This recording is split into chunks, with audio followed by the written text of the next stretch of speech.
Hello everyone, once again welcome back to your channel Krida Kshetra. कैसे हैं आप सभी लोग? Hope you all fit and fine. तो फर्स्टली आप सभी को विश्व पर्यावरण दिवस की ढेर सारी शुभकामनाएं। एक क्वेश्चन इससे भी आता है कि विश्व पर्यावरण दिवस कब मनाया जाता है, तो याद रखना विश्व पर्यावरण दिवस हमारा 5 जून को मनाया जाता है। तो दोस्तों, जैसे कि आपको पता है, धरती तो हमारी एक ही है, एक ही धरती माता है जो इतना सारा बोझ उठाती हैं।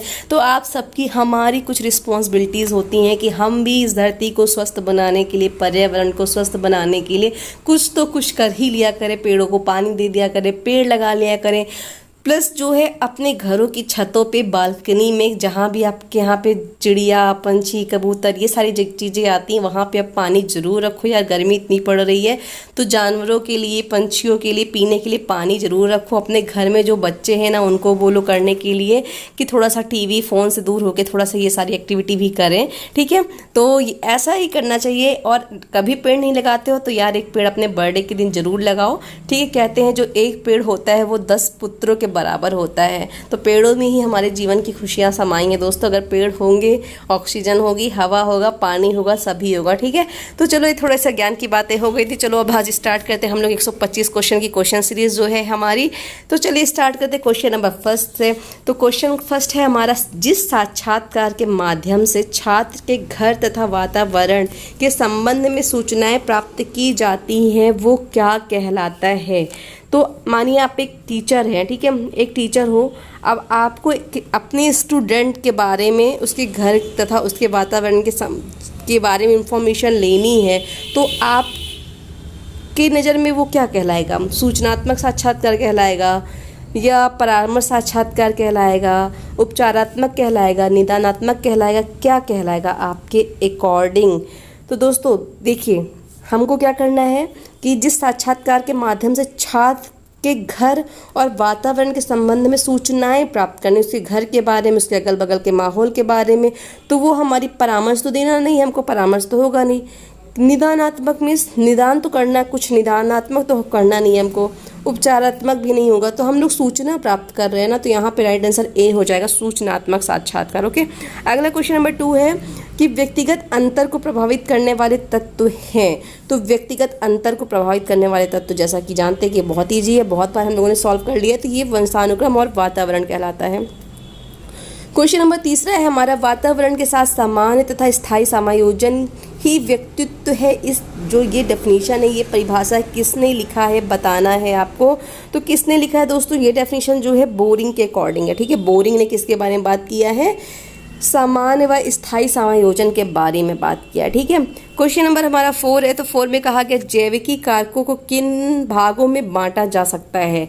तो जो जैविकी, जो बायोलॉजिकल जो फैक्टर होते हैं, उनको किन भागों में बांट सकते हैं हम लोग? तो ऑप्शन, शारीरिक रचना या नलिका विहीन ग्रंथियाँ, या शरीर रसायन, या परिवार रचना, या ए और बी दोनों। तो इसका राइट आंसर दोस्तों हमारा जैविकी कारक मीन्स जैविकी जो पूछा गया कारक जो होते हैं हमारे शारीरिक, शरीर रसायन होता है, ठीक है? ये शरीर रचना, नलिका विहीन ग्रंथियां नहीं हो सकता, ये हमारा क्या होगा? शरीर रसायन होगा। ओके, क्वेश्चन नंबर हमारा अगला है, इसमें पूछा गया है, प्रेरणा होती है तो प्रेरणा क्या होती? सकारात्मक, नकारात्मक, भावनात्मक, या ए और बी दोनों होती है? तो प्रेरणा क्या होती? सकारात्मक होती है, नकारात्मक भी होती है। तो ऑप्शन ए और बी दोनों करेक्ट होते हैं। ओके, अगला क्वेश्चन है हमारा क्वेश्चन नंबर 6 है, अब तक सर्वाधिक एशियाई खेल आयोजक महानगर है। तो अभी तक भैया जितने भी एशियाई खेल हुए हैं, सबसे ज़्यादा बार हमारे बैंकॉक में सबसे ज़्यादा बार हुआ है। जैसे कि पता है एशियाई खेल कब खेले गए? 1951 में हुआ था हमारा, ठीक है? सबसे ज़्यादा बार बैंकॉक में आयोजित किए गए हैं। अगला क्वेश्चन नंबर 7 है, शारीरिक शिक्षा हमारे भावी नागरिकों के संपूर्ण विकास का क्रम है। शिक्षा के उद्देश्य की सहज प्राप्ति के लिए शारीरिक शिक्षा सरल साधन है। ये कथन किसने कहा है? ये स्टेटमेंट किसका है? तो ये हमारे राधा कृष्णन आयोग का है। ओके, किसकी बात की है इन्होंने? नागरिकों के संपूर्ण विकास के बारे में बात किसने किया? राधा कृष्णन आयोग ने किया हुआ है। अगला क्वेश्चन नंबर 8 में पूछा गया, प्रशिक्षण समाप्त होने पर शारीरिक स्वस्थता के प्रत्येक संगठक के घटने के सिद्धांत को क्या कहते हैं? तो क्या पूछा? प्रशिक्षण समाप्त होने पर, हमारा जब कोई प्रशिक्षण चलता है वो जब समाप्त हो जाता है, तो प्रशिक्षण जब समाप्त होने पर जो हमारी शारीरिक स्वस्थता होती है उसमें क्या होता है? प्रत्येक संगठक के घटने के सिद्धांत को क्या कहते हैं? तो क्या कहते हैं दोस्तों? क्या कहलाएगा? ऑप्शन आप देख सकते हो, कला विधि सिद्धांत, विशिष्टता का सिद्धांत, डिट्रेनिंग का सिद्धांत या इनमें से कोई नहीं। तो ये हमारा दोस्तों विशिष्टता का सिद्धांत कहलाएगा। ऑप्शन यहाँ पे बी करेक्ट होता है। ओके, अगला क्वेश्चन हमारा है क्वेश्चन नंबर 9 में पूछा गया है खेल प्रशिक्षण एक पद्धति है। तो खेल प्रशिक्षण एक हमारी कौन सी पद्धति है भैया? शैक्षिक पद्धति है। ओके, ऑप्शन बी यहाँ पे करेक्ट होता है। क्वेश्चन नंबर 10 है फुटबॉल संघ की स्थापना कब हुई थी? तो फुटबॉल संघ की हमारी स्थापना 1937 में हुई थी। क्वेश्चन नंबर हमारा अगला 11 है रुधिर में हीमोग्लोबिन उपस्थित है। तो हीमोग्लोबिन दोस्तों रुधिर में प्लाज्मा में उपस्थित है। क्वेश्चन नंबर हमारा अगला है अग्र एवं पश्च महाशिरा खुलती है। तो अग्र और पश्च महाशिरा हमारे दोस्तों कहाँ खुलती है? अग्र और पश्च महाशिरा, तो अग्र एवं पश्च महाशिरा कहाँ खुलती है? तो पहले पता होना चाहिए अग्र हमारी जो महाशिरा होती है वो दो होती हैं, एक तो अग्र होती है, दूसरी पश्च होती है। अग्र जो होती है दाएं आलिन से खुलती है, पश्च जो होती है बाएं आलिन से खुलती है। क्वेश्चन नंबर 13 है पालमोनरी महाधमनी उद्गमित होती है। तो पालमोनरी महाधमनी दोस्तों हमारे कहाँ से उद्गमित होती है? ये दाएं नीले से होती है। किधर से होती है? दाएं नीले से होती है, मीन्स राइट वेंट्रिकल से होती है। और दोस्तों ये हमारे दो शाखाओं में बटी होती है, जैसे कि ये दोनों फेफड़ों में जाके ये क्या करती है? ब्लड का वितरण का काम करती है, डिस्ट्रीब्यूशन का। और जो ये पालमोनरी महाधमनी है यहाँ पे मीन्स जिसे हम लोग फुफ्फुसी कहते हैं, फुफ्फुस धमनी, यहाँ पे अशुद्ध रक्त होता है जो कि हमारे फेफड़ों में जाके शुद्ध होता है, ऑक्सीजनेट होता है। ओके, तो राइट आंसर होता है पालमोनरी महाधमनी उद्गमित कहाँ से होती है? दाएं नीले से होती है। ओके, याद रखना दाएं नीले से होती है। अग्र और पश्चिम महाशिरा कहाँ से खुलता है? तो अग्र महाशिरा दाएं आलिन से, पश्चिम महाशिरा बाएं आलिन से खुलता है। ओके, क्वेश्चन नंबर हमारा नेक्स्ट है 14 में पूछा गया है रोहिंग्टन बरियर ट्रॉफी दी जाती है। तो रोहिंग्टन बरियर ट्रॉफी किसको दी जाती है? टेनिस को, हॉकी को, क्रिकेट को, फुटबॉल को। तो आप सभी जानते होंगे इसका राइट आंसर क्या है? तो रोहिंग्टन बरियर ट्रॉफी हमारे क्रिकेट से संबंधित है। क्वेश्चन नंबर 15 है बैटन का प्रयोग किस खेल में होता है? तो ये भी बहुत ईजी है, रिले दौड़ में होता है। जो रिले रेस होती है वहाँ पे बैटन का यूज करते हैं हम लोग। क्वेश्चन नंबर 16 है देवधर ट्रॉफी किस खेल से संबंधित है? तो देवधर ट्रॉफी हमारे किससे संबंधित है दोस्तों? क्रिकेट से संबंधित है। ठीक है, इसका राइट आंसर हमारा क्या होता है? क्रिकेट यहाँ पे सही होता है। क्वेश्चन नंबर हमारा 17 गर्भाशय एवं मूत्राशय में पाई जाने वाली पेशियां होती हैं। तो इसके बारे में हम लोगों ने बहुत अच्छे से डिस्कशन किया था। पहले आप सोच लो आपके अकॉर्डिंग इसका राइट आंसर क्या होगा। मैं थोड़ी देर चुप हो जाती हूँ, तो आई होप आप समझ गए होंगे। ठीक है, बहुत ज़्यादा चुप नहीं हो सकते। तो रेखित पेशी मीन्स क्या होता है? Voluntary muscle. आरेखित मीन्स इनवॉलेंट्री मसल। रेखित मीन्स ऐच्छिक जो हमारे इच्छा के अकॉर्डिंग चलती हैं। आरेखित मीन्स अनैच्छिक जो हमारे इच्छा के अकॉर्डिंग नहीं चलती हैं। तो ये जो गर्भाशय और मूत्राशय जो होता है, तो यहाँ की पेशियाँ क्या हमारे अकॉर्डिंग चलेंगी भैया? नहीं, ये आरेखित होती है, अनैच्छिक होती हैं। ओके, जो पेशियाँ दिखाई देती हैं हमारी इच्छा के अकॉर्डिंग चलती वो सारी रेखित पेशियाँ होती है, बाकी ये सारी आरेखित पेशियाँ होती जो कि हमारे फेफड़ों मूत्राशय में होती, गर्भाशय में होती, फेफड़ों में होती। ये सारी चीज़ें हमारी आरेखित होती जो कि हमारी इच्छा के अकॉर्डिंग नहीं चलती हैं। ठीक है, नेक्स्ट क्वेश्चन है क्वेश्चन नंबर हमारा है 18 विलियम हार्वे किसकी खोज के लिए प्रसिद्ध है? तो आप सभी जानते हो कि विलियम हार्वे हमारे ब्लड सर्कुलेशन रक्त परिसंचरण खोज के लिए प्रसिद्ध हैं। ओके, अगले क्वेश्चन की तरफ चलते हैं। क्वेश्चन नंबर हमारा है शरीर के रक्त को शुद्ध करती है। तो भैया कौन करता है? ऑक्सीजन करती है। यहाँ पे करेक्ट आंसर सी हो जाता है। ओके, अगले क्वेश्चन की तरफ चलते हैं। क्वेश्चन नंबर हमारा 20 है संक्रामक रोग कहते हैं। तो किसे कहते हैं? वायु द्वारा फैलने वाले रोग को भी कहते हैं, जल द्वारा फैलने वाले रोग को भी कहते हैं, संपर्क द्वारा भी फैलते हैं, यानी सभी यहाँ पे ऑल ऑफ अबव राइट होता है। ठीक है, डी ऑप्शन राइट होता है। नेक्स्ट क्वेश्चन 21 है शरीर के रोगों से संघर्ष करने की शक्ति को क्या कहते हैं? भैया क्या कहते हैं हम लोग? रोग प्रतिरोधक क्षमता कहते हैं, इम्यूनिटी कहते हैं। मीन्स जो हमारे अंदर जितनी बेटर इम्यूनिटी होगी, जितना एंटीबॉडी होगी, रोग प्रतिरोधक क्षमता होगी, उतना हम बीमारियों से लड़ सकेंगे। ठीक है, क्वेश्चन नंबर 22 में पूछा गया है चेचक के जीवाणु का नाम क्या है? तो चेचक के जीवाणु का नाम वेरियोला वायरस है। ओके, क्वेश्चन नंबर 23 में पूछा गया डिप्थीरिया मुख्य रूप से होता है। तो डिप्थीरिया किसको होता है? मुख्यतः सभी को, छोटे बच्चों को, केवल पुरुषों को होता है या फिर केवल स्त्रियों को होता है? तो ये हमारे छोटे बच्चों को होता है। ओके, क्वेश्चन नंबर 24 में पूछा गया पूर्व प्रतियोगिता तैयार मदद करती है। तो पूर्व जो प्रतियोगिता होती है वो मदद करती है, किसमें मदद करती है भैया? बताना है। प्रदर्शन की तीव्र बेहतरी में, प्रोत्साहक नियंत्रण में, प्रतियोगिता से सफलता की निश्चितता में, उपरोक्त सभी में। तो इसका जो राइट आंसर होता है प्रतियोगिता में सफलता की निश्चिंतता के लिए, ऑप्शन सी इज राइट होता है। क्वेश्चन नंबर 25 है यहाँ पे बाह्य भार के कंपोनेंट है, means feature of external load. तीव्रता एवं घनत्व, अंतराल एवं बारंबारता, भार एवं अनुकूलता, तीव्रता, घनत्व, अंतराल एवं बारंबारता। तो राइट आंसर आपने गेस कर लिया होगा, ऑप्शन डी इज करेक्ट होता है। ओके, अगला क्वेश्चन है वेस्टिब्यूल उपकरण की सहायता किसमें ली जाती है? तो जो ये वेस्टिबुलर उपकरण होता है इसकी सहायता हम लोग संतुलन बनाए रखने के लिए करते हैं। ओके, क्वेश्चन नंबर 27, अधिक एडाप्टेशन के लिए निम्न में से क्या होना चाहिए? लोड तथा रिकवरी के बीच उचित सामंजस्य होना चाहिए, लोड तथा रिकवरी के बीच अनुचित सामंजस्य होना चाहिए, ट्रेनिंग में व्यवधान, उपरोक्त में से कोई नहीं। तो यहाँ पे सर्वाधिक एडॉप्शन के बारे में पूछा गया है, निम्न में से क्या होना चाहिए? तो यहाँ पे लोड तथा रिकवरी के बीच उचित सामंजस्य होना चाहिए। ओके, क्वेश्चन नंबर 28 है, मौलाना अबुल कलाम आजाद ट्रॉफी का संबंध में कौन सा कथन सही नहीं है? नहीं पूछा गया। ओके, तो ऑप्शंस आप देख सकते हो यहाँ पे। पहला ऑप्शन है ट्रॉफी उत्कृष्ट प्रदर्शन है तो किसी खिलाड़ी या टीम को दी जाती है। पहला ये यहाँ पे रॉन्ग हो जाता है क्योंकि ये किसी खिलाड़ी को नहीं देते, ये हम लोग विश्वविद्यालय को देते हैं, जिसके छात्र छात्राओं ने पुरस्कार वर्ष में सबसे ज़्यादा पुरस्कार किए हो उस विद्यालय को देते हैं। ओके, और इसकी स्टार्टिंग जैसा कि दिया है 1956 से 57 में हुई। ये सारा सही, फर्स्ट ऑप्शन यहाँ पे होता है राइट, इसका जो आंसर होता है वो फर्स्ट होता है। 29 क्वेश्चन है, अर्जुन पुरस्कार कब प्रारंभ किया गया? तो भैया आप सभी जानते हो 1961 में अर्जुन पुरस्कार की स्टार्टिंग की गई है। एक क्वेश्चन आपके लिए होमवर्क क्वेश्चन आपको बताना है, जो हमारा राजीव गांधी खेल रत्न पुरस्कार है उसका क्या नाम रख दिया गया है बदल के, और कौन सा ऐसा राज्य है जिसने कहा है कि भैया हम राजीव गांधी के नाम से ही अपने जो जिले में स्टेट में हम राजीव गांधी के नाम से ही इनाम देंगे, उसको हम लोग वो नाम नहीं देंगे जो दिया गया है। तो ये आपका होमवर्क क्वेश्चन है, इसको बताना। अगर आप राजस्थान पीटीआई एग्जाम की प्रिपरेशन कर रहे हो तो इसका आंसर देना। होमवर्क क्वेश्चन क्या है आपसे पूछा गया, राजीव गांधी खेल रत्न का नाम क्या रखा गया है और किस स्टेट ने कहा है भैया हम राजीव गांधी के नाम से ही क्या करेंगे, ये इनाम ये अवार्ड देंगे अपने राज्य के बच्चों को। ओके, आपको बताना, ये होमवर्क क्वेश्चन है, कमेंट सेक्शन में बता देना, ठीक है।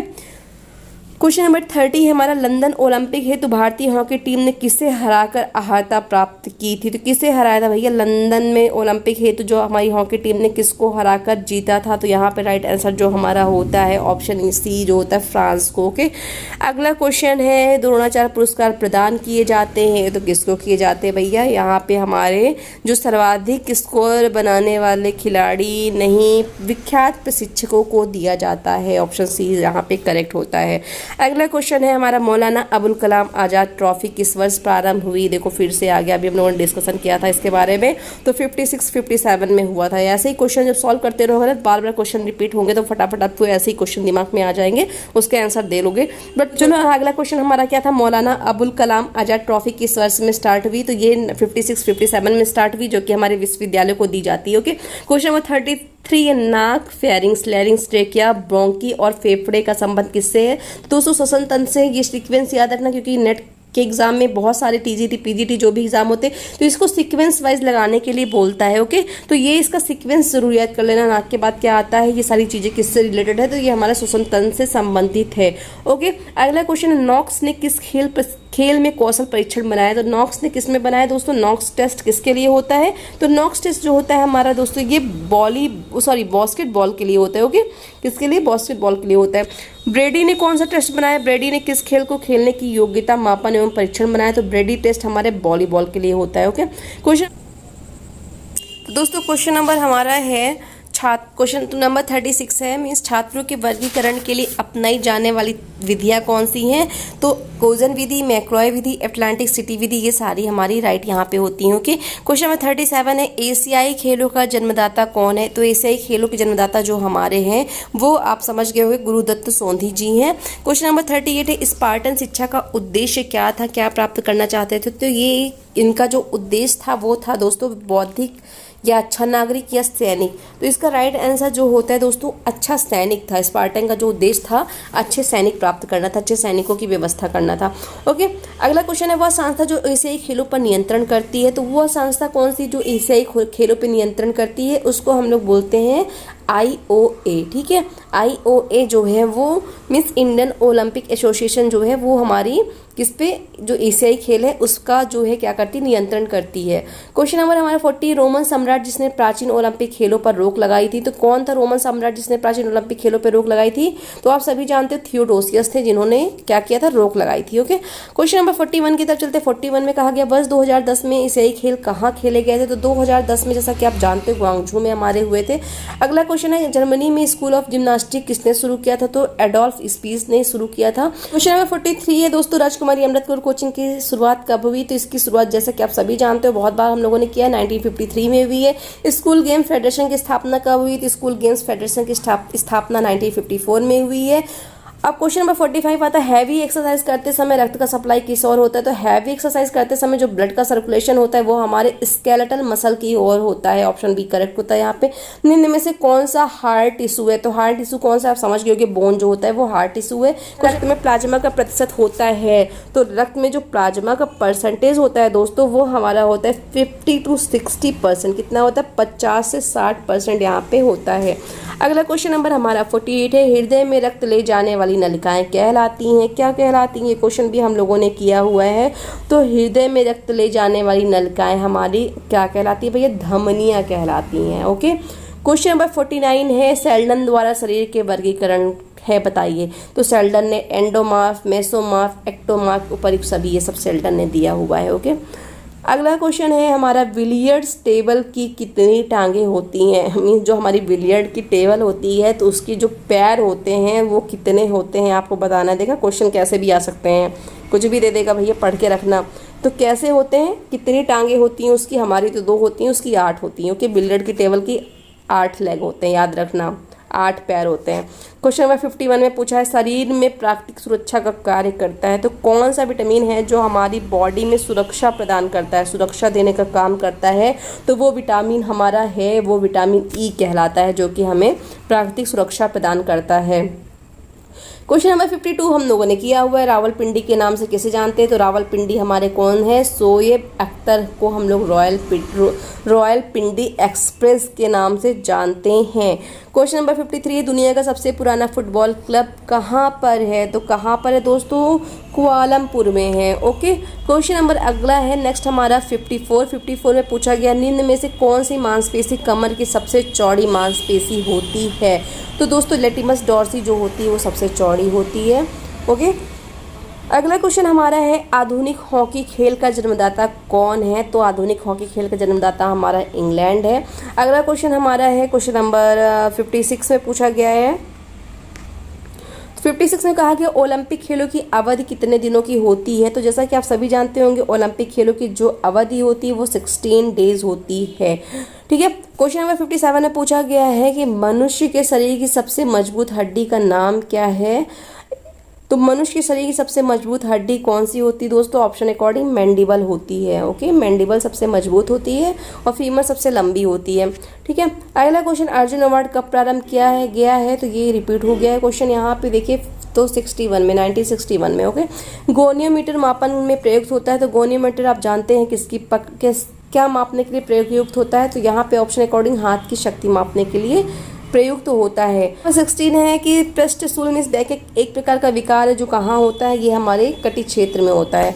क्वेश्चन नंबर 61 में पूछा गया है कि क्वेश्चन नंबर 61 में पूछा गया शारीरिक शिक्षा के कुशल संचालन पर भविष्य निर्भर करता है व्यक्ति का, समाज का, शिक्षक का, ए और बी दोनों। तो किस पे डिपेंड करता है दोस्तों? ये हमारा ऑप्शन यहाँ पे व्यक्ति पर भी होता है, समाज पर भी होता है। ठीक है, मीन्स क्वेश्चन क्या था एक बार समझ लेते। शारीरिक शिक्षा के कुशल संचालन पर भविष्य निर्भर करता है। तो जो शारीरिक शिक्षा का कुशल संचालन पर भविष्य निर्भर करता है, किसका करता है? व्यक्ति का, समाज का। तो ये व्यक्ति और समाज यहाँ पे करेक्ट होते हैं और ए और बी राइट होता है। क्वेश्चन नंबर 62 है शारीरिक शिक्षा के प्रबंधन एवं प्रशासन की प्रक्रिया आधारित होनी चाहिए, किस पर होनी चाहिए? खेल दर्शन पर, शैक्षणिक दर्शन पर, सामाजिक दर्शन पर, किस पर होना चाहिए? तो दोस्तों होप आपने गेस कर लिया होगा, राइट आंसर शैक्षणिक दर्शन पर होना चाहिए।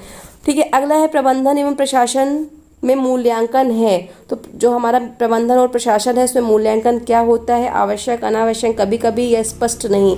तो इसमें जो प्रबंधन और प्रशासन का मूल्यांकन होता है वो क्या होता है? वो आवश्यक होता है। ऑप्शन ए इज करेक्ट होता है यहाँ पे।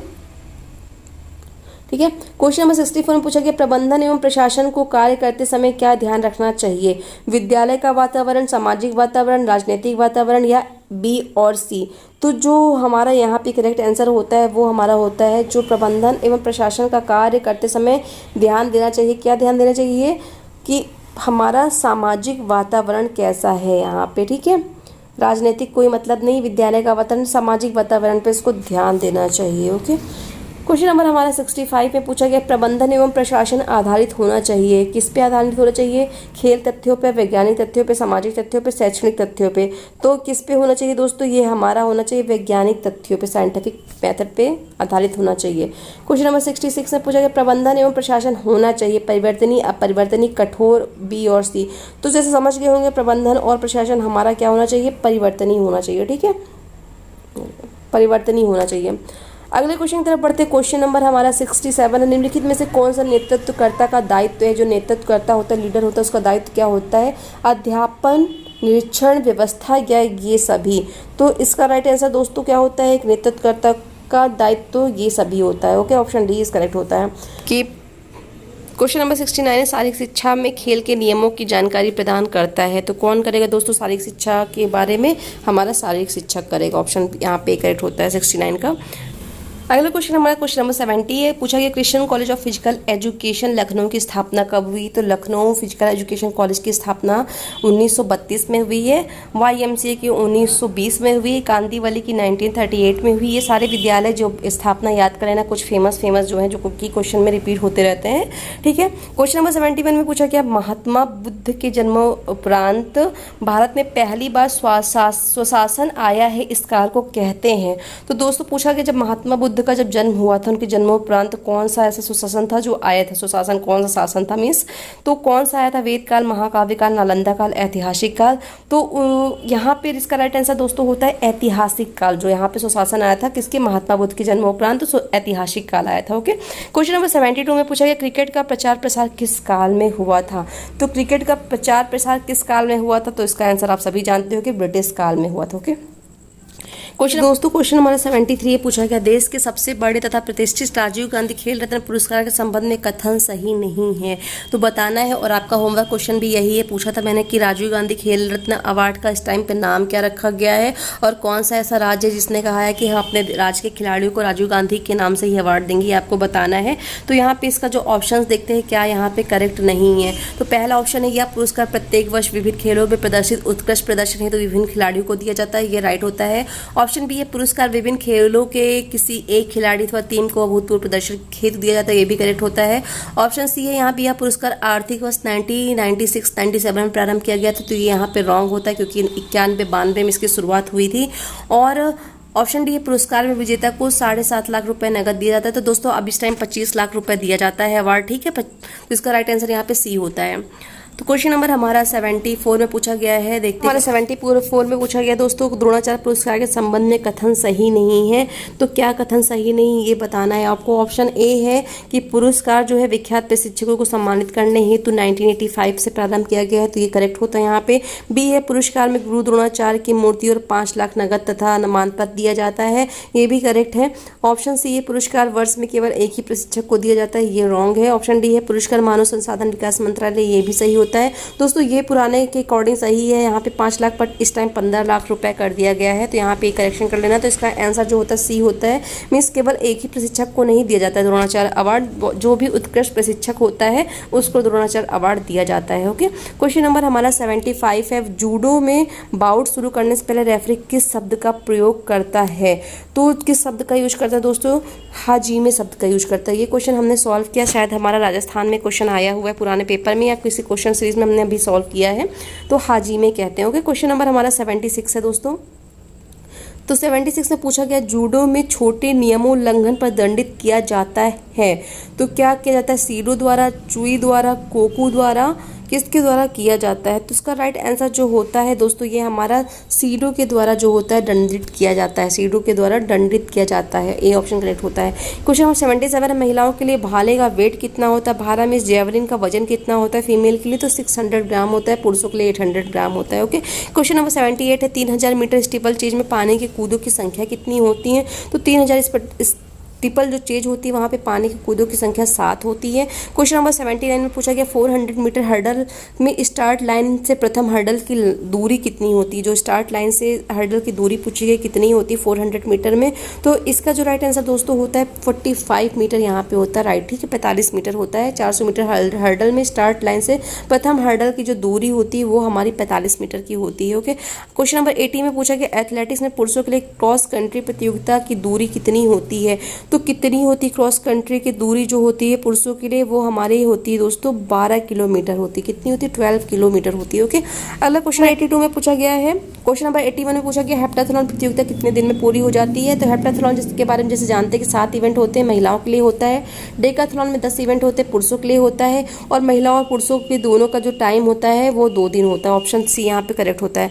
अगला क्वेश्चन हमारा 82 में पूछा गया पाठ्यक्रम को अंग्रेजी भाषा में किस शब्द का पर्यायवाची मानते हैं। तो जैसा कि आप समझ गए कैरिकुलम यहाँ पे करेक्ट होता है। ओके, क्वेश्चन नंबर 83 में पूछा गया कैरिकुलम शब्द का अर्थ होता है। तो कैरिकुलम शब्द का अर्थ बताना क्या होता है। पाठ्यक्रम, किताबें, दौड़ का मैदान। तो ये आप समझ गए होंगे, बहुत ईजी है यहाँ पे। तो कैरिकुलम शब्द का अर्थ पाठ्यक्रम होता है। पाठ्यक्रम को इंग्लिश में हम लोग कैरिकुलम कहते हैं। क्वेश्चन नंबर 84 है शिक्षा की प्रक्रिया के कितने मुख्य तत्व होते हैं। ये क्वेश्चन भी हम लोगों ने सॉल्व किया था दोस्तों। शिक्षा की प्रक्रिया के जो कितने तत्व होते हैं दोस्तों आपको बताना है। यहाँ पे करेक्ट जो होता है 3 होते हैं। ओके, अगला क्वेश्चन हमारा है शिक्षा की प्रक्रिया का मुख्य तत्व कौन सा होता है। शिक्षक, विद्यार्थी, पाठ्यक्रम क्या होता है, मुख्य जो होता है वो क्या होता है आपको बताना है।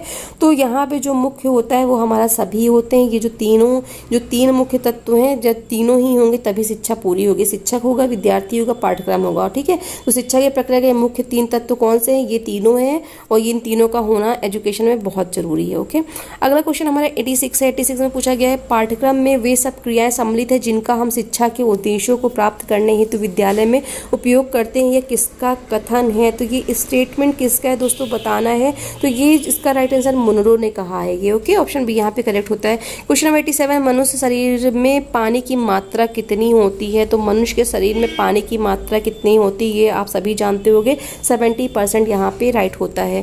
क्वेश्चन नंबर 88 में पूछा गया मनुष्य के शरीर की सबसे छोटी हड्डी कौन सी होती है। तो सबसे छोटी हड्डी मनुष्य के शरीर की जो होती है दोस्तों वो स्टेपीज होती है। क्या होती है, स्टेपीज होती है, जो हमारे कान में होती है।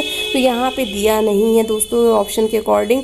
तो स्टेपीज मनुष्य की सबसे छोटी हड्डी स्टेपीज होती है जो कि कान में होती है, ठीक है। क्वेश्चन नंबर हमारा 89 में पूछा गया है कि विटामिन डी की कमी से कौन सा रोग होता है, कौन सी बीमारी होती है। तो जैसा कि आप सभी जानते हैं विटामिन डी की कमी से मेरिकेटस होते हैं, विटामिन सी से स्कैर्वी होता है, विटामिन बी से बेरी होता है, विटामिन ए से नाइट ब्लाइंडनेस होती है।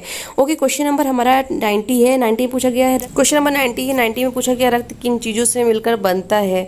तो रक्त किससे मिलकर बनता है। यहाँ पे पानी, प्रोटीन, सॉल्ट दिया है, इनमें से किसी से नहीं बनता दोस्तों। रक्त जो होता है वाइट RBC, WBC और प्लाज्मा और प्लेटलेट से बनकर जो होता है ब्लड बनता है, ठीक है। यहाँ पे इसका जो ऑप्शन होता है यहाँ पे इनमें से कोई नहीं होता है। अगला क्वेश्चन हमारा दोस्तों फेशियल बोन कितनी होती है। तो फेशियल बोन कितनी होती है आप सभी जानते हो कि 14 होती है। स्कल बोन हमारी 8 होती है, ठीक है। अगला क्वेश्चन 92 है। एक बास्केटबॉल का वेट कितना होता है। तो बास्केटबॉल का वजन बताना है आपको कितना होता है। तो बास्केटबॉल का जो वेट होता है वो हमारा होता है 567 से 650 ग्राम होता है। ओके, क्वेश्चन नंबर हमारा 93 में पूछा गया है सभी अंतर्राष्ट्रीय प्रतियोगिताएं किसके नियमों के अधीन होनी चाहिए। तो किसके नियमों पे अंतर्राष्ट्रीय जो प्रतियोगिताएं होती हैं तो वो जो होनी चाहिए दोस्तों किसके अकॉर्डिंग होनी चाहिए।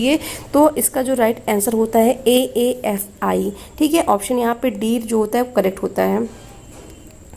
डी जो है करेक्ट होता है। क्वेश्चन नंबर 94 में पूछा गया एक कोच का गुण होता है। कोच का गुण क्या होता है बताना है। स्वार्थी, तो ये नहीं होता है। समायोजक, आत्मविश्वास, खुला दिमाग। तो यहाँ पे इसका जो राइट आंसर होगा दोस्तों वो हमारा होगा आत्मविश्वास, सेल्फ कॉन्फिडेंस होना चाहिए। ओके, अगला क्वेश्चन 95 में पूछा गया एक शिविर के द्वारा आप क्या सीखेंगे। अनुशासन, बहादुरी, उपस्थिति, कार्य। तो शिविर के द्वारा हम लोग क्या सीखते हैं, अनुशासन सीखते हैं। क्वेश्चन नंबर 96 है प्रत्यक्ष संचारण वाला रोग कौन सा है। तो प्रत्यक्ष संचारण वाला रोग बताना है कौन सा है। तो ऑप्शन देखा हो आपने, इसके अकॉर्डिंग यहाँ पे हुक वॉर्म है। ऑप्शन बी जो होता है करेक्ट होता है। क्वेश्चन नंबर 97 में पूछा गया कॉल तथा कपूर कमेटी किसका मुख्य उद्देश्य रोम ओलंपिक में भारतीय खिलाड़ियों के प्रदर्शन का मूल्यांकन की स्थापना करना था। 21 वर्ष हुई है। तो ये किस वर्ष हुई दोस्तों, ये हमारे 1960 में हुई। राइट आंसर यहाँ पे सी होता है। और हमारा अगला है दोस्तों कि क्वेश्चन नंबर 98 में पूछा गया है कि राष्ट्रीय खेल संस्थान पटियाला की स्थापना कब हुई। तो ये आप सभी जानते हो कि 7 मई 1961 को राष्ट्रीय खेल संस्थान पटियाला की स्थापना हुई है। क्वेश्चन नंबर 99 में पूछा गया भारतीय खेलों की सर्वश्रेष्ठ संस्था राष्ट्रीय खेल संस्थान एशियाई खेलों के बाद कब अस्तित्व में आया है। तो ये कब अस्तित्व में आया है दोस्तों, इसका राइट आंसर होता है 1982 में आया है। क्वेश्चन नंबर हमारा 100 में पूछा गया भारत सरकार ने नई राष्ट्रीय खेल नीति को अपनी स्वीकृति कब प्रदान की थी। तो दोस्तों कब प्रदान की थी, ये हमारा 11 सितंबर 2001 को प्राप्त की थी नई खेल नीति जो थी। ओके, क्वेश्चन नंबर 101 में पूछा गया मेजर जनरल नरेंद्र सिंह खेल प्राधिकरण के महानिदेशक थे, तो कौन से थे, प्रथम द्वितीय थे, तो ये प्रथम थे हमारे। क्वेश्चन नंबर 102 में पूछा गया खेल प्राधिकरण के प्रथम सचिव कौन है। तो खेल प्राधिकरण के प्रथम सचिव हमारे कौन थे, AS तलवार थे। ये क्वेश्चन भी हमने सॉल्व किया है दोस्तों। अगला क्वेश्चन हमारा है क्वेश्चन नंबर 103 में पूछा गया किसके अनुसार पाठ्यक्रम को मानव जाति के संपूर्ण ज्ञान तथा अनुभवों का सार समझना चाहिए। ये जो कथन है, स्टेटमेंट किसने कहा है, तो ये फ्रोबेल ने कहा है। ऑप्शन यहाँ पे ए इज करेक्ट होता है, फ्रोबेल। ठीक है, क्वेश्चन नंबर 104 में कहा गया है 104 में पाठ्यक्रम का संगठन होता है, क्या होता है, शैक्षिक, मनोवैज्ञानिक, व्यवहारिक, क्या इनमें से कोई नहीं। तो दोस्तों जो पाठ्यक्रम का संगठन होता है वो कैसा होना चाहिए बताना है आपको, तो वो हमारा मनोवैज्ञानिक होना चाहिए। ठीक है, क्वेश्चन नंबर 105 में पूछा गया शारीरिक शिक्षा का पाठ्यक्रम किस विचारधारा पर आधारित है, मनोवैज्ञानिक, सामाजिक, जनतांत्रिक या ये सभी। तो जो शारीरिक शिक्षा का पाठ्यक्रम है वो हमारे जनतांत्रिक विचारधारा पर आधारित है। ओके, क्वेश्चन नंबर 106 में पूछा गया है कि सतत श्रेणी में परोक्ष विधि द्वारा मध्यांक निकालने का सूत्र क्या है। ये क्वेश्चन हमने अभी सॉल्व किया था, तो आप सभी समझ गए होंगे, इसका ऑप्शन ए यहाँ पे करेक्ट होता है। क्वेश्चन नंबर 107 है विचलन को प्रदर्शित करता है। तो विचलन को कौन प्रदर्शित करता है, विचलन को हमारा जो डिनोट करता है वो ऑप्शन यहाँ पे डी करेक्ट होता है। ठीक है, क्वेश्चन नंबर 108 है पूछा गया वर्गांतर को निरूपित करता है। तो वर्गांतर को हमारा ऑप्शन बी यहाँ पे करेक्ट होता है। क्वेश्चन नंबर 109 में पूछा गया मध्यांक समंक श्रेणी का वह पद है जो समूह के दो समान भागों में इस प्रकार विभक्त करता है कि वह एक भाग में समस्त मूल मध्यका से अधिक हो और दूसरे भाग में समस्त मूल मध्यका से कम हो। तो ये डेफिनेशन है, किसकी डेफिनेशन है, तो दोस्तों ये डेफिनेशन आप देख सकते हैं यहाँ पे ऑप्शन सी करेक्ट होता है। हालांकि इस टाइप की डेफिनेशन अभी तक पूछी नहीं गई, बट ये क्वेश्चन टेस्ट सीरीज ही है, तो आपके TGT लेवल की टेस्ट सीरीज है, तो पूछा जा सकता है, तो देख लेना। क्वेश्चन नंबर 110 में पूछा गया किसके अनुसार एक श्रेणी को मध्य का आकार के आधार पर क्रमबद्ध करने पर उस पद पर ऐसा अनुमानित अथवा वास्तविक मूल्य है जो वितरण को दो भागों में बांट देता है। तो किसने कहा है वितरण को दो भागों में बांट देता है, तो यहाँ पे सेक्राइस्ट ने कहा है कि वितरण को दो भागों में बांट देता है। क्वेश्चन नंबर 111 है कौन से सिद्धांत में कोच की भूमिका एक नेता तथा मार्गदर्शक की होती है। कौन सा सिद्धांत है बताना है आपको, वो कौन सा सिद्धांत है जिसमें कोच की भूमिका नेता तथा मार्गदर्शक के रूप में होती है। तो वो जो है हमारा खेल प्रशिक्षण द्वारा जनित आत्मविश्वास, ऑप्शन बी यहाँ पे करेक्ट होता है। क्वेश्चन नंबर 112 में पूछा गया है कि प्रशिक्षण प्रायः सप्ताहों, महीनों, वर्षों तक बाधा रहित चलने वाली प्रक्रिया है, बाधाएं प्राय प्रदर्शन में सहायक नहीं होती, ये सिद्धांत कौन सा है। तो ये बताना है ये कौन सा सिद्धांत दोस्तों, ये हमारा अवधिपत प्रशिक्षण क्रम है, चरम सीमा संबंधी मानदंड है, बाधा रहित प्रशिक्षण है, उपयुक्त सभी है। तो पूछा गया प्रशिक्षण प्राय सप्ताहों, महीनों, वर्षों तक बाधा रहित चलने वाली प्रक्रियाएं, बाधाएं प्राय प्रदर्शन में सहायक नहीं होती, तो ये बाधा रहित प्रशिक्षण यहाँ पे करेक्ट होता है। क्वेश्चन नंबर 130 में पूछा गया प्रशिक्षण सघनता का उद्देश्य केवल भरपाई की क्षमता को बढ़ाना होता है। प्रशिक्षण सघनता के प्रकार होते हैं, तो प्रशिक्षण सघनता के कितने प्रकार होते हैं दोस्तों, दो प्रकार होते हैं। ओके, क्वेश्चन नंबर 114 में पूछा गया बल प्रशिक्षण से जुड़े व्यायाम में क्रमिक प्रबंधन की विधियां होती हैं। तो क्या होती हैं क्रमिक प्रबंधन की विधियां दोस्तों, यहाँ पे साधारण प्रशिक्षण पद्धति, जोड़ा प्रशिक्षण पद्धति, वृत्तीय प्रशिक्षण पद्धति, उपरोक्त सभी। तो यहाँ पे ऑप्शन डी जो होता है करेक्ट होता है। क्वेश्चन नंबर 115 में पूछा गया एक समूह पूरा कर लेने पर विद्यार्थी दूसरे समूह की ओर बढ़ता है, तो यह प्रशिक्षण पद्धति क्या कहलाती है। तो क्या कहलाती है, जब एक समूह पूरा हो जाए और शिक्षार्थी जो होता है दूसरे समूह की ओर बढ़ता है, तो वो क्या कहलाता है दोस्तों, वो हमारा जोड़ा प्रशिक्षण कहलाता है। क्वेश्चन नंबर 116 में पूछा गया 116 में प्रचलित आंकड़ों को ध्यान में रखकर संभावित उच्च आंकड़ों के स्तर प्राप्ति के लक्ष्य को मानकर अभ्यास किया जाना चाहिए, ये सिद्धांत किसका है। तो ये सिद्धांत किसका है बताना है आपको। तो ये सिद्धांत जो है दोस्तों हमारा चरम सीमा संबंधी मापदंड नियम है। किसका है? ऑप्शन सी करेक्ट होता है यहाँ पे। क्वेश्चन नंबर 117 में किस नियम के अनुसार खिलाड़ी को प्रशिक्षण के बीच संबंधित सूचनाएं, तकनीकी कार्य कौशल से जुड़ी जानकारी स्पष्टता दी जानी चाहिए? तो इसका जो राइट आंसर दोस्तों होता है वो होता है हमारा ऑप्शन बी करेक्ट होता है, प्रशिक्षण संबंधी स्पष्टीकरण का नियम। क्वेश्चन नंबर 118 में पूछा गया अनुभव पर आधारित परिस्थिति जनन समस्याओं का आकलन तथा निवारण करना कौन सा सिद्धांत बताता है? तो ये जो सिद्धांत है उस सिद्धांत को हम लोग कहते हैं प्रशिक्षण से जुड़ी भागीदारी का नियम। ऑप्शन ए यहाँ पे करेक्ट होता है। क्वेश्चन नंबर 119 है किस नियम के अनुसार खिलाड़ी के शरीर को क्रमानुसार थकान जनित बोझ का अभ्यस्त कराना चाहिए? तो कौन सा ऐसा नियम है वो नियम बताना है आपको। तो वो नियम है हमारा ऊर्ध्वगामी तीव्रता संबंधी नियम कहलाता है दोस्तों। क्वेश्चन नंबर 120 है सीखने की क्रिया को प्रभावित करती है। तो सीखने की क्रिया को कौन प्रभावित करता है दोस्तों? तो सीखने की क्रिया को जो यहाँ प्रभावित करता है नित्यचर्या, व्यक्तिगत भिन्नताएं, सुविधाएं, ये सारी चीज़ें यहाँ पे हो सकती हैं जो सीखने की क्रिया को क्या करती हैं? प्रभावित करती हैं। ओके, क्वेश्चन नंबर हमारा अगला है 121 में पूछा गया दक्षता शारीरिक प्रक्रियाओं के कार्यक्रम में कौन से कौशल सीखना आवश्यक होता है? तो दौड़ना, चलना, कूदना, ये सभी, तो ये सारी यहाँ पे राइट होते हैं, ये सभी जो होते हैं जरूरी होते हैं। क्वेश्चन नंबर 122 में पूछा है किसी व्यक्ति को बिना थकावट के प्रतिदिन कार्य करने की सामर्थ्य को हम लोग क्या कहते हैं? तो क्या कहते हैं दोस्तों? स्टेमिना, सहन शक्ति, क्षमता। तो इसको हम लोग क्या बोलेंगे? दक्षता बोलते हैं। ओके, दक्षता होती है जिसके अंदर की स्टेमिना जो होती है जिससे प्रतिदिन कार्य करने के अंदर उसके लिए सामर्थ्य रहता है कार्य करने के लिए। और ये क्वेश्चन नंबर 123 में पूछा गया है हृदय के ऊपर की ओर होता है। तो हृदय के ऊपर की ओर क्या होता है? आलिंद होता है या निलय होता है? तो आपको जैसा कि पता है हमारे दोनों जो आलिंद होता है वो हृदय के ऊपर की ओर होता है। ठीक है, यहाँ पे हमारा राइट आंसर आलिंद आता है। दोनों आलिंद जो होते हैं वो ऊपर की ओर होते हैं। ऑप्शन ए करेक्ट होता है। क्वेश्चन नंबर 124 में पूछा गया है शारीरिक दक्षता हमारी जैविक गतिशीलता की क्षमता जो कि क्रिया प्रणाली एवं चयापचय प्रणाली से बनती है यह निर्भर करती है। डेफिनेशन किसने दी है? तो ये जो डेफिनेशन है दोस्तों, ये जो डेफिनेशन दी है वो हमारे ब्रेकर वाले ने दी है। ओके, क्वेश्चन नंबर 125 है और ये लास्ट क्वेश्चन है आज का। किसके अनुसार किसी कार्य विशेष के दवा होने के उपरांत भी पुनः संचार एवं श्वास प्रक्रिया के पुनः स्थापन की सामर्थ्य को सारी दक्षता कहा जाता है? ये डेफिनेशन किसने दी है आपको बताना है। तो ये के.एल. एडर्सन ने दी है। तो ये हमारे 125 तो दोस्तों ये यहाँ पे 125 क्वेश्चन की क्वेश्चन सीरीज कंप्लीट होती है। मिलते हैं अगले वीडियो में। तो लास्ट में वही कहना चाहूँगी दोस्तों कि अगर पहली बार चैनल में विजिट कर रहे हो तो चैनल को लाइक कर देना, सब्सक्राइब कर लेना, बेल आइकन को प्रेस करके ऑल पे क्लिक कर देना ताकि आने वाली हर एक नोटिफिकेशन आपको मिल सके। तब तक के लिए आप सभी को नमस्कार, आपका दिन शुभ हो।